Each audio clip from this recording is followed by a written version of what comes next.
Musa tumbuh dewasa di istana yang membesarkannya, tapi hatinya tak pernah benar-benar menjadi bagian dari dunia itu. Hingga suatu hari, sebuah insiden yang tidak disengaja memaksanya lari, meninggalkan segalanya, menuju negeri yang bahkan tidak ia kenal. Suatu hari, Musa memasuki kota dan mendapati dua orang yang sedang berkelahi, satu dari kaumnya sendiri, Bani Israel, dan satu lagi dari kaum Kipti, orang Mesir.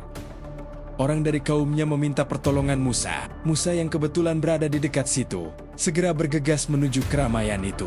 Ia pun memukul orang Kipti itu untuk melerai. Namun pukulan itu ternyata mengakibatkan kematian, tanpa pernah ia niatkan. Musa sangat menyesali perbuatannya, dan memohon ampun kepada Allah. Keesokan harinya, Musa berjalan di kota dengan perasaan takut dan waspada. Ternyata, orang dari kaumnya yang kemarin ia tolong, kini berkelahi lagi dengan orang Kipti yang lain. Melihat Musa, ia kembali meminta pertolongan.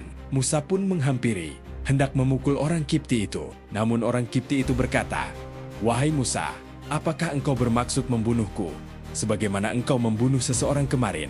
Perkataan itu membuat Musa tersadar. Rahasia yang ia kira aman, ternyata sudah diketahui orang lain. Bagi para pembesar Mesir, ini bukan sekedar kasus pembunuhan biasa. Musa, yang dibesarkan sebagai pangeran istana, justru membela seorang budak Bani Israel dengan mengorbankan nyawa orang Mesir sendiri. Ditambah lagi, sebagian dari mereka sudah lama mencurigai asal-usul Musa yang sebenarnya. Bagi mereka, ini bukan lagi soal satu nyawa yang melayang. Ini adalah ancaman. Seorang yang mereka besarkan sendiri, kini berbalik membela kaum yang seharusnya mereka tindas.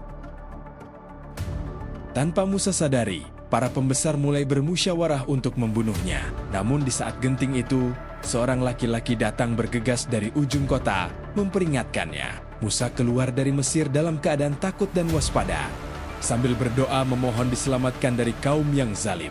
Selama 8 hari 8 malam, ia berjalan melintasi padang pasir yang tak berujung, tanpa bekal apapun. Yang menjadi santapannya hanyalah dedaunan yang ia temui di sepanjang jalan. Sesekali ia menjumpai oase kecil untuk melepas dahaga sebelum melanjutkan langkah. Di tengah perjalanan yang melelahkan itu, tanpa arah dan tujuan yang pasti, Musa berdoa, "Mudah-mudahan Tuhanku memimpinku ke jalan yang benar."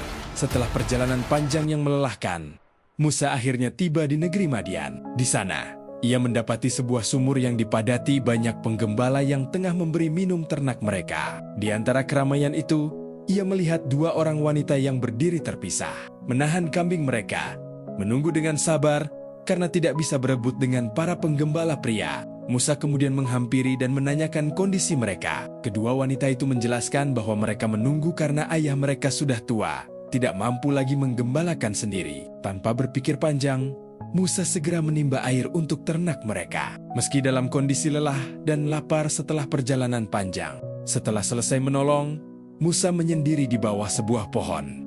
Dalam keadaan sangat lelah dan lapar, ia berdoa, Rabbi inni lima anzalta ilayya min khairin faqir.